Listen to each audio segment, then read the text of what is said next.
রাসূলুল্লাহ সাল্লাল্লাহু আলাইহি সাল্লাম একদিন হযরত বারা ইবনে আযিব রাদিয়াল্লাহু তাআলা আনহু থেকে বর্ণিত, নবীজি একদিন এক সাহাবীর জানাজা পড়তে গেছেন।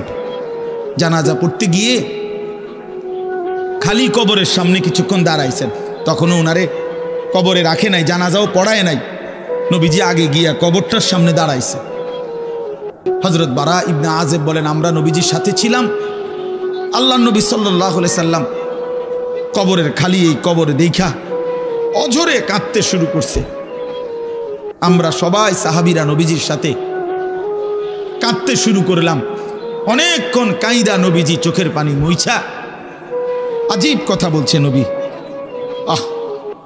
রাসূলুল্লাহ সাল্লাল্লাহু আলাইহি সাল্লাম সাহাবীদেরকে লক্ষ্য করে বলছে, ইয়া ইখওয়ানি লিমিসলি হাদা ফাআইদ্দু, আমার বন্ধুরা, আমার সাথীরা, এই কবরে যাওয়ার জন্য তোমরাও রেডি হও।